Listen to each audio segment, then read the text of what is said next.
Soy Renato Garín González, diputado por las provincias del Maipo, Melipilla y Talagante, y esta es una versión especial del podcast que hacemos todas las semanas a través de la cuenta pública, que lo pueden encontrar acá en YouTube, también en Spotify, también en Facebook. En este curso vamos a estar refiriéndonos mucho a la historia de Chile, particularmente las primeras clases, por ende les recomiendo que escuchen los podcasts especiales que hicimos sobre independencia de Chile. Hay 4 podcasts especiales de lo que es una introducción general a la independencia de Chile. Luego viene un podcast sobre la patria vieja, la reconquista y finalmente la patria nueva, que son los 3 procesos que se conocen en el periodo que va comprendido de 1810 a 1818. Entonces, cuando llegamos a el Cabildo de Santiago, que es lo que nosotros celebramos el 18 de septiembre de 1810, ese Cabildo de Santiago lo que es, en realidad, es una manifestación muy chilena, en el fondo, de una semi-soberanía, ¿sí? Muy chileno eso, respecto del rey, ¿no? De un rey que está preso en manos de Napoleón. Y ya más tarde, por supuesto, el asunto, sabemos, decanta hacia un proceso independentista, ¿no? Que es lo que les recomiendo que escuchen en los podcasts que hicimos especialmente sobre el proceso de la independencia en 4 capítulos, como les digo. Hoy día lo que me voy a dedicar es específicamente a la historia constitucional, es decir, voy a buscar en la historia los textos constitucionales para poder ver cuáles son nuestros antecedentes históricos. Entonces voy a comenzar primero distinguiendo 3 etapas muy claras: la patria vieja, la reconquista y la patria nueva. La patria vieja va desde el Cabildo de Santiago, de ese día 18 de septiembre del año 10, hasta el desastre de Rancagua, ¿no? Donde se pierde la soberanía del país. En el fondo vuelven los españoles a través de la reconquista y luego de un proceso muy difícil, ¿no? Que involucra el cruce del Ejército Libertador de los Andes desde Argentina hacia Chile, se produce entonces la independencia por obra de diversos generales y diversos líderes, ¿verdad?, que vamos a estar analizando en su momento. La independencia entonces obliga a las élites nacionales a redactar, a construir algo así como constituciones.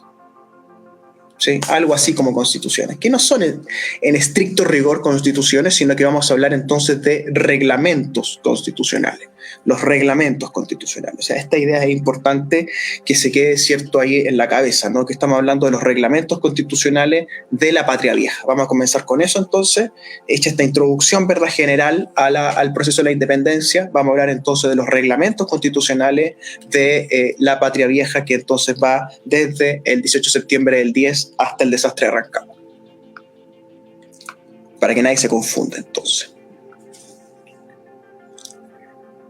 El primer texto estrictamente constitucional es lo que se llama el reglamento de 1811, que es el reglamento que tiene 19 artículos, esto es importante, 19 artículos, que es aprobado por un congreso el día 11 de agosto de 1811. Ese es el primer texto constitucional que uno podría rastrear en la historia de Chile. No es estrictamente una constitución, sino que es más bien un reglamento. Y aquí es importante entonces que distingamos qué es un reglamento y qué es una constitución. Importante esto, ¿no? Una constitución lo que hace es ordenar el poder, ¿sí? Ordenar el poder al menos en base a 4 o 5 preguntas estructurales. La primera pregunta es la forma del gobierno, la segunda pregunta es la forma del Estado, la tercera pregunta es la forma de la nación, la cuarta pregunta son los derechos que se le aseguran a los ciudadanos respecto del Estado, y la quinta pregunta son los llamados estados de excepción, cuando se suspenden esos derechos en determinadas situaciones como la que hemos estado viviendo en Chile a partir de octubre del año 19, ¿verdad?, que hemos vivido 2 estados de excepción. Estas 5 preguntas, aquel texto que los contesta, uno podría decir, es una constitución. En estricto rigor, estos reglamentos que estamos analizando, este reglamento del año 11, no es un texto constitucional que pudiéramos decir constitución del 11.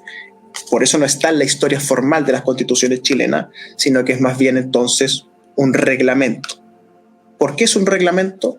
Porque si bien contiene una forma de gobierno, si bien tiene una forma del Estado, si bien tiene algunos, lo que podríamos llamar hoy día derechos, cuesta encontrar los estados de excepción, cuesta encontrar la forma de la nación, ¿no?, que es una característica central de estos reglamentos de la patria vieja. Por ende, no son constituciones, se habla más bien de reglamentos, que es distinto al concepto medieval de los Bill of Rights, ¿no? Los Bill of Rights son cartas de derechos, ¿no? Lo que tenemos el 11 es un reglamento que contiene algunas de las preguntas que son las constituciones, pero no todas, por ende no recibe el nombre estrictamente de constitución, ¿no? Por eso hablamos de un reglamento del año 11, que es el llamado Reglamento para el Arreglo de la Autoridad Ejecutiva Provisoria de Chile. Y esto es muy interesante, ¿no? Que se hable de un reglamento para el arreglo de una autoridad provisoria, es decir, sigue la idea, ya en 1811, o sea, ha pasado un año desde el Cabildo de Santiago del 10, sigue esta idea, ¿no? De que es provisorio lo que está ocurriendo, que no es permanente. Es una idea que recorre toda esta época, ¿no? Este reglamento de 1811 tiene una corta vida, una vida muy cortita, porque acaece el llamado golpe de Estado de José Miguel Carrera, ¿no? Que es el 15 de noviembre del año 1811, 3-4 meses después de que había entrado en vigencia este reglamento. Es decir, fue 3-4 meses lo que duró cuando José Miguel Carrera se toma el poder, ¿verdad? Junto con un pequeño ejército, ¿no? José Miguel Carrera, este personaje no tan importante de la historia de Chile, José Miguel Carrera viene del Monte, ¿no? Lo que hoy día es la zona de Peñaflor, Mayoco, ¿cierto? Padre Hurtado, por ahí están las tierras de Carrera, una extensión de tierra muy importante, lo que hoy día es el Camino a Melipilla, ¿verdad? Todas esas zonas de los Carrera. Carrera es el hombre que guía los primeros años, ¿verdad? Muy imitador, en el fondo lo vemos ahora claramente, de Napoleón, ¿sí? Esta idea napoleónica, ¿verdad? Es de ser una especie de monarca en los países, ¿no? Y Carrera, recordemos, da 2 intentos de golpe de Estado y el segundo se toma el poder definitivamente, ¿cierto? Y ya a partir de noviembre del año 11 se convierte en el protagonista central de la vía política de la naciente república, ¿no? De la todavía colonia a medias, ¿verdad? Que tenía este reglamento provisorio para el arreglo de la autoridad. Hablemos un poquito de José Miguel Carrera. José Miguel Carrera, sabemos, es miembro de una familia bastante connotada. Esta zona son hacendados de la zona de la región metropolitana, ¿verdad? Diversas tierras, como le he relatado. Su hermana, quien es Javiera, es quien diseña la primera bandera nacional. Otro de sus hermanos también participa en el proceso, que es, de hecho, ese hermano es fusilado en Mendoza, ¿verdad? Luego, en el O'Higginato, ¿verdad? Luego, 10 años más tarde, más o menos. Por ende, una familia muy influyente, ¿no? Una familia muy influyente que a través de José Miguel se toma el poder, ¿no? José Miguel Carrera perpetra lo que para la época podría ser llamado un golpe de Estado, ¿no? Ocurre lo mismo que con la dictadura de O'Higgins, ¿no? Cuando se dice, ¿fue José Miguel Carrera un golpista? Depende de qué entendemos por golpismo, el año 11, ¿no? Pero efectivamente hay una entrada violenta al Congreso a caballo, ¿verdad? En uno de los 2 golpes, y hay una toma autoritaria del poder, ¿no? Por la fuerza. Entonces uno debería preguntarse si eso no es un golpe de Estado, lo que hace José Miguel Carrera en el año 1811.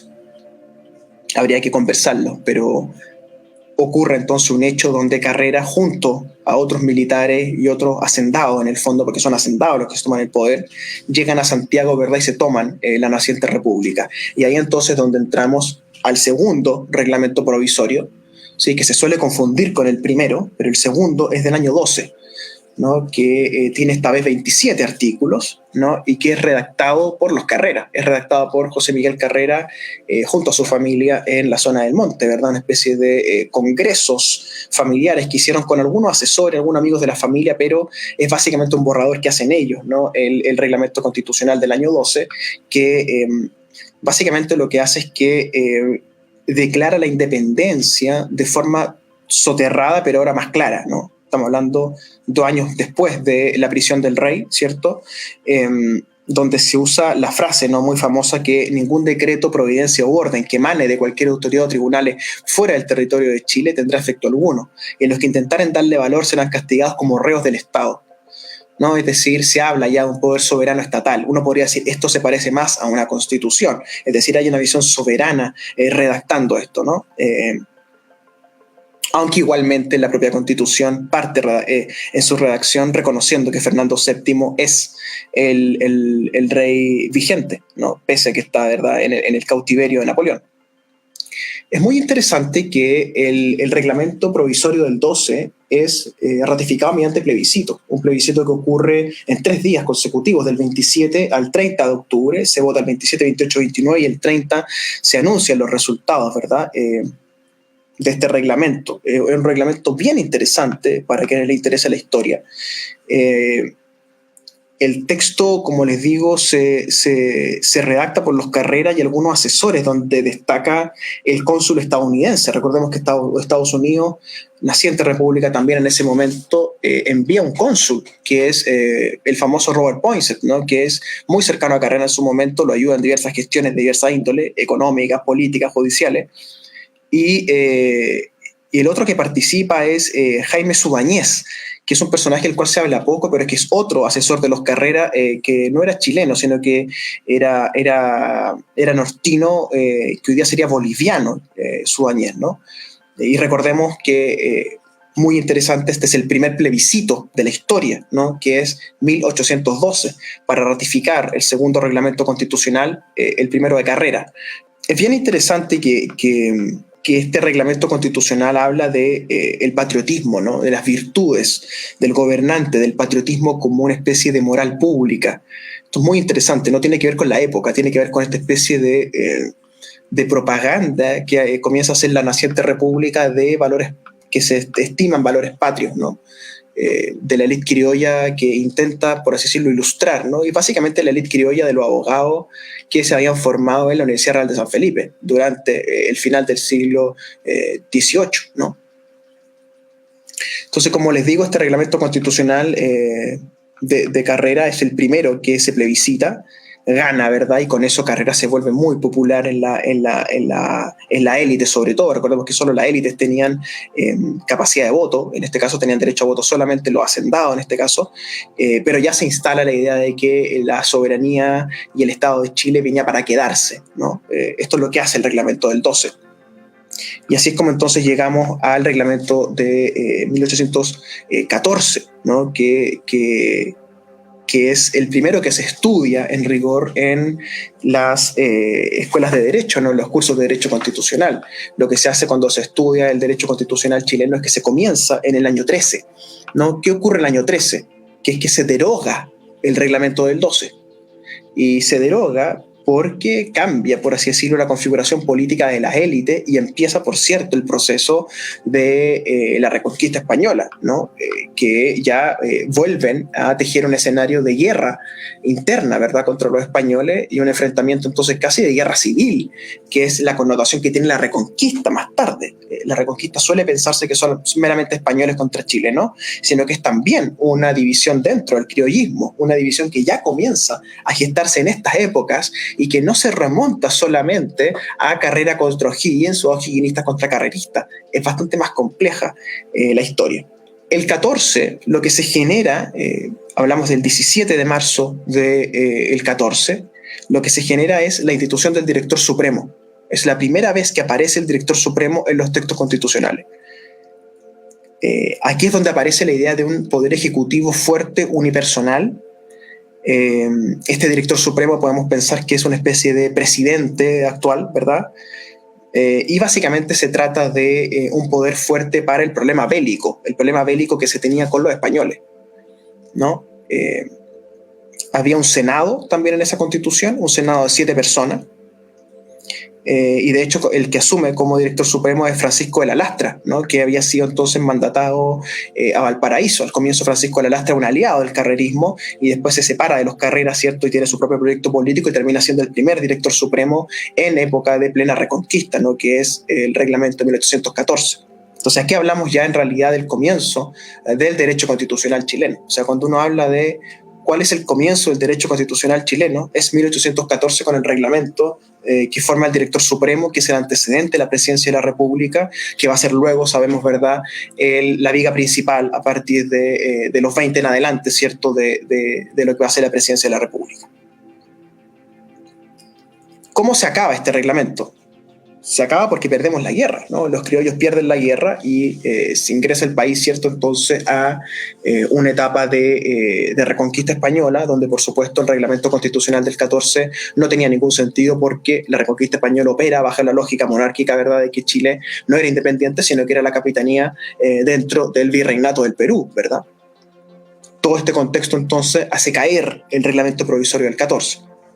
Entonces ya podemos resumir que la patria vieja nos deja 3 reglamentos. el primer reglamento del 11, ¿cierto?, que muere a los 3-4 meses con el golpe de Estado de Carrera.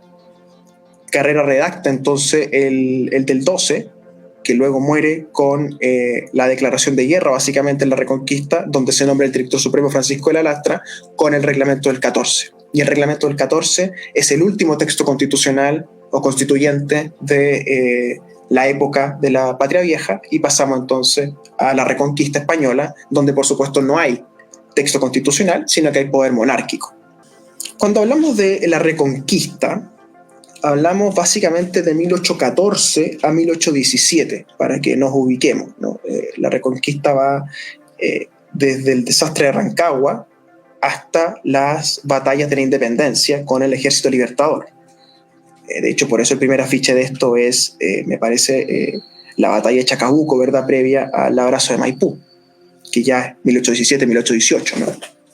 Pero ahora estamos en el etapa de la Reconquista, como les digo, donde ya aparecen las ideas que más tarde veremos plasmadas, ¿no?, que es la idea de un ejecutivo fuerte, de un Congreso que acompaña y de un rol muy importante del ejército o de lo bélico dentro del espacio político, ¿no? Eso está muy presente en todo este proceso constitucional constituyente, que tiene las dos características, ¿no? Por un lado, son reglamentos constitucionales, pero a la vez se está creando esta nación, este poder constituyente chileno. Ocurre entonces la definitiva guerra de la independencia, las batallas definitivas, ¿verdad? Aparece otro nombre, ¿verdad?, que reemplaza en el imaginario popular el de Carrera, que es el de Rodríguez, ¿no? Manuel Rodríguez es el nombre propio de la Reconquista, le dedicamos a eso un podcast completo, a su memoria, ¿verdad?, de toda esta época de la Reconquista. Y más tarde, ese señuelo, ¿verdad?, es signado en Bernardo O'Higgins, ¿no? Bernardo O'Higgins Riquelme, hijo del virrey Ambrosio, antes gobernador de Chile, antes encargado de la zona de Concepción. De hecho, Bernardo O'Higgins hereda lo que hoy día son fundos en Los Ángeles, ¿no? Al sur de Los Ángeles. Estamos hablando entonces de un hacendado de la 8ª región actual, distinto a lo que era la hacienda de Carrera, que era una hacienda más bien central. Entonces aquí uno puede hacer un contraste, ¿no?, entre lo que es O'Higgins y Carrera. Pero O'Higgins también se ve muy motivado, muy embelesado, ¿cierto?, por esta idea napoleónica, ¿verdad? La idea napoleónica de fundar un ejecutivo fuerte y de tener un poder muy fuerte en lo unipersonal. Entonces, como les cuento, el proceso de la Reconquista lo que hizo fue arrasar la primera etapa, ¿cierto?, el primer Congreso Nacional que se había formado en 1811. Por eso se dice, de hecho, que el Congreso Nacional es la primera institución republicana, no, porque nace en 1811, antes que el director supremo, por ende antes que el presidente de la República y el Poder Ejecutivo. Y muchos otros dicen la primera institución es el Cabildo de Santiago, que sin embargo no está instituido en ninguna parte, ¿no? El Cabildo de Santiago es muy interesante como fenómeno, ¿no? Es más bien oligárquico, pero después más bien recuperado por las tradiciones más bien populares, ¿no?, los cabildos. El proyecto de O'Higgins, ya en la Patria Nueva, el proyecto de O'Higgins se parece mucho a lo que vemos en Carrera, ¿no? Vemos 2 textos en la Patria Nueva, o sea, tuvimos 3 textos en la Patria Vieja, 11, 12, 14, y tenemos 2 textos en la Patria Nueva. El primero es de 1818, ¿no?, que es mandatado una comisión, no estrictamente o'higginista, pero sí una comisión bastante cercana a Bernardo O'Higgins, ¿no?, que también se plebiscita. ¿No? Esto es muy interesante. Este es el segundo plebiscito de la historia de Chile, ¿no?, que es el plebiscito del año 1818, donde se ratifica la Constitución provisoria del año 18. Y aquí ya podemos hablar de Constitución provisoria, ¿no? Y ya son textos más sofisticados que lo que vimos antes. Este texto tiene 143 artículos, ¿ya?, más de lo que tiene el actual en su versión original. O sea, 143 artículos en la Constitución del 18. La Constitución del 18, por supuesto que merece un examen más lato que el que puedo hacer acá, ¿verdad? Pero les puedo contar que tiene un poder ejecutivo. Ese poder ejecutivo está en el director supremo. El director supremo tiene básicamente 3 funciones, que es dirigir el ejército, muy importante, junto con la Armada. Recordemos que la Armada se forma con Lord Cochrane, y Lord Cochrane es el encargado, ¿cierto?, de toda la expedición hacia el Perú con la tropa anfibia, ¿cierto?, que parte por el Pacífico y desemboca en el Callao, ¿cierto?, y logra después la independencia del Perú. Por ende, la Armada y el Ejército van de la mano del director supremo. También nombra funcionarios públicos. Todos los funcionarios públicos del Estado de Chile fueron nombrados por el Director Supremo en virtud del reglamento del 18, o de la Constitución del 18. Y por supuesto, algo que nos acompaña ya desde esta época es el manejo de las arcas fiscales, ¿cierto? Y dar cuenta al Senado de los actos. Es decir, este Director Supremo es responsable ante el Senado, da cuenta, ¿sí? Da cuenta al Senado, pero él maneja la billetera fiscal, ¿sí? Él maneja la arca fiscal. Una cuestión que se mantiene hasta el día de hoy, más o menos inalterada, ¿no? El Poder Legislativo tiene un Senado, que esta vez son 5 miembros, ¿sí? Que se nombran por el Director Supremo. ¿Sí? El Director Supremo no solo manejaba las arcas fiscales, no solo nombraba a los funcionarios públicos, no solo dirigía el ejército, sino que además nombraba a los senadores, ¿no? Esta es la tradición del poder en el Poder Ejecutivo, ¿no? Y hay un Poder Judicial, ¿no? Un Poder Judicial que ya aparece con cierta claridad como heredera de la Real Audiencia Colonial, ¿sí? En una Corte de Apelaciones y un Tribunal Supremo, ¿no? Que todavía no es la Corte Suprema, sino que es un Tribunal Supremo Judiciario. Por supuesto que O'Higgins tuvo un auge y caída, ¿verdad? O'Higgins se instala con mucho poder simbólico, pero lo va perdiendo, tal como lo analizamos en el podcast en ese capítulo. Hay un proceso largo, que son esos 4 años del 18 al 22, ¿cierto? Que se intenta, por así decirlo, constituir una república o'higginista en torno a esta figura fuerte. Por eso se habla incluso de la dictadura de O'Higgins en algún periodo, ¿no? Lo que, al igual que Carrera, es muy polémico hablar de una dictadura de O'Higgins o de un golpe de Estado de Carrera, porque las categorías que usamos hoy día son distintas. Pero la historia dice la dictadura de O'Higgins, ¿no? ¿Y por qué se habla de la dictadura de O'Higgins? Sobre todo por los hechos del 22, ¿no? Porque el 22 se promulga un nuevo texto constitucional que ya tiene el nombre de Constitución Política, ¿sí? Que es del 22, donde a O'Higgins se le da el carácter, ¿cierto?, de jefe del Estado, y se le da aún más poder del que tenía, ¿no? Francisco de la Lastra, como les decía, que había sido un personaje bien importante en la primera etapa, ¿verdad?, cuando se forma el primer director supremo antes de la Reconquista, ya había dejado algunos antecedentes históricos de que esto era complicado, es decir, de que este poder ejecutivo tan unipersonal podía traer problemas en el futuro. Y los trajo, ¿no? Y O'Higgins es la muestra de eso, el 22, ¿no? Cuando él le encarga en el fondo a su ministro más fiel hasta el final, ¿no?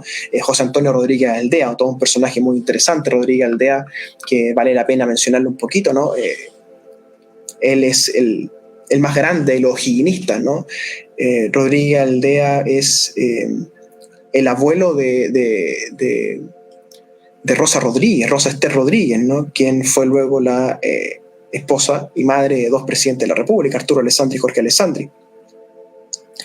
Rodríguez Aldea es uno de los primeros grandes estudiosos del derecho en Chile. De hecho, hace una especie de lo que hoy día llamaríamos doctorado, quizás en la Universidad San Marcos de Lima, en su momento todavía controlada por los españoles, y Rodríguez Aldea entonces se vuelca a la redacción de la Constitución O'Higginista del 22, ¿no? Que es recordada por ese carácter, ¿no? Por ser o'higginista. Tenía 248 artículos y, por ejemplo, hablaba de que la nación chilena es la unión de todos los chilenos. En ella reside esencialmente la soberanía, cuyo ejercicio delega conforme a esta Constitución, ¿no? La idea de la soberanía nacional, ¿no? Después habla del territorio. El territorio de Chile conoce por límites el sur el Cabo de Hornos, el norte el despoblado Atacama, al oriente los Andes, al occidente el mar Pacífico. Le pertenecen las islas del archipiélago de Chiloé, las islas de Mocha, la de Juan Fernández, la de Santa María y demás adyacentes. Hablaba también, por supuesto, de la religión, un aspecto muy importante en ese momento, era muy vinculado al Estado con la Iglesia. Y también, por supuesto, consagraba la división de 3 poderes, legislativo, judicial y ejecutivo, que ya venía desde muy antes, como les decía, ¿no? Casi desde el comienzo de estos intentos de constitución y de reglamento. Para O'Higgins, Rodríguez Aldea dibuja un periodo de 6 años de director supremo, lo que ya llamaron presidente, más la posibilidad de elegirse por otros 4 años más, no estando la idea de darle una década de poder a O'Higgins, cuestión que por supuesto no logra, ¿verdad? Aquí viene entonces el enfrentamiento, ¿no? Entre O'Higgins y las clases dirigentes, que lo hace dimitir a O'Higgins finalmente en enero del 23, y de hecho el último ministro que le renuncia a O'Higgins es Rodríguez Aldea, ¿no? Entonces un poco la Constitución del 22 es un fracaso, ¿no? dura 6-7 meses en el fondo, está muy manchada, ¿verdad?, por el intento de concentrar el poder en O'Higgins. Entonces, más bien el texto de La Patria Nueva que deberíamos quedarnos es el del 18, que es bastante parecido a este, pero que sin embargo tiene algunas cositas ahí distintas, ¿no?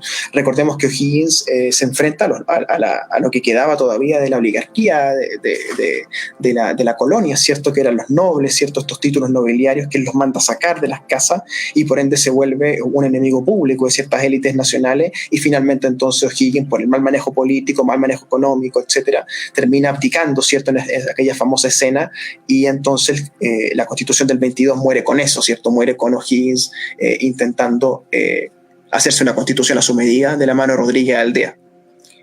Y ya el 23, ¿cierto?, el año 23, con O'Higgins fuera de Chile, con O'Higgins en el Perú, se va a redactar lo que es en derecho constitucional considerada la primera constitución de la historia de Chile, ¿no?, que fue aprobada por el Congreso Constituyente, que fue presidido por don Juan Egaña, jurista de la época, ¿verdad?, formado en la Universidad de San Felipe, donde se designa como director supremo, en este caso nuevamente es esa la figura, a Ramón Freire, ¿no? Ramón Freire, otro personaje muy importante de esta época, ¿cierto?, tanto como Higgins, tanto como Carrera. Ramón Freire, a quien muchos le desconocen su historia, otros lo adoran, ¿cierto?, un personaje ambivalente, Ramón Freire, que es concebido también como el militar más republicano que tuvimos en ese momento, ¿no?, Ramón Freire.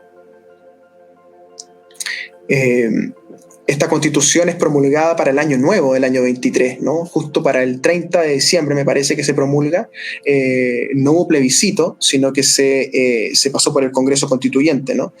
Y esta es llamada la Constitución moralista, con un catolicismo moral de un discurso muy potente en la política, ¿cierto? Este es el canon, ¿cierto?, de cómo se legislaba con énfasis moral, ¿no? Y esto es insostenible durante mucho tiempo en la República de Chile. Por eso se habla de la Constitución moralista del 23, la cual, si bien tiene la construcción de una constitución, y hay que estudiarla como constitución y responde a las preguntas constituyentes, no dura lo que habían durado otros textos, ¿no? Ya el año 24 se declara que el término que se utiliza es insubsistente, que era un término que se utilizaba en la colonia, ¿no? Es decir, ya no subsiste la Constitución del 24, y ya el 25 teníamos los llamados ensayos federales de José Miguel Infante. Es decir, la Constitución moralista del 23 es un acto fallido también, igual que la del 22, pese a que el 23 se hace un poco mejor con un Congreso Constituyente, con don Juan Egaña redactando, ¿verdad? Pero la llamada Constitución moralista es de muy corta vida, ¿cierto? Es una constitución que dura muy poquito. Entonces, resumamos un poco. La Patria Vieja nos deja 3 reglamentos, el 11, el 12 y el 14. Ya el 14 tenemos la figura del director supremo, ya el 11 estaba la figura del Congreso Nacional, 2 figuras que van a caminar de la mano, ¿cierto?, el Congreso Nacional hasta el día de hoy, el director supremo hoy día el Poder Ejecutivo, ¿cierto?, el presidente de la República. Más tarde viene la Reconquista, y en la Patria Nueva el o'higginismo tiene 2 constituciones, la del 18 que dura 4 años, la del 22 que se llama la dictadura de O'Higgins, ¿cierto?, con Rodríguez Aldea como redactor. Dura muy poquito hasta que abdica O'Higgins, ¿cierto?, junto con todos los higginismos se van del poder, él se exilia en el Perú, viene el Congreso Constituyente presidido por Juan Egaña, se redacta la Constitución moralista del 23, y esta es declarada insubsistente rápidamente porque no tiene aplicación práctica, porque está demasiado apegada a una moral de otra época, ya para 1820, y por ende se genera un vacío constitucional, por así decirlo, hacia el 24. Todo esto en torno a la figura de Ramón Freire, ¿verdad?, que es el protagonista de la época, tal como lo fue Higgins en la Patria Nueva, tal como lo fue Manuel Rodríguez en la Reconquista, tal como lo fue Carrera hacia la Patria Vieja. Freire, entonces, en esta época, en la redacción de la Constitución el 23 en adelante, que se nombra Director Supremo, aparece como el protagonista. Y, por supuesto, vienen luego los ensayos constitucionales federales de José Miguel Infante, que ocurren del 25 en adelante. Pero eso, por supuesto, será materia de otro capítulo. Y quiero saludar especialmente a quienes me siguen a través de las radios locales. Primero que nada, a la radio Ignacio Serrano en toda la provincia de Melipilla, María Pinto, San Pedro, Alhué, toda la zona rural, Boyenar, Codigua, Poangue, sectores de Curacaví también, la radio Ignacio Serrano 540M, la más tradicional del dial. Nos escuchamos ahí todos los domingos por radio Ignacio Serrano. Y en la provincia de Talagante, la radio Contacto, todos los miércoles nos escuchamos en la más tradicional de todo el mundo en la provincia de Talagante. Así que un gran abrazo a quienes me escuchan por esas radios, y seguimos haciendo juntos La Cuenta Pública.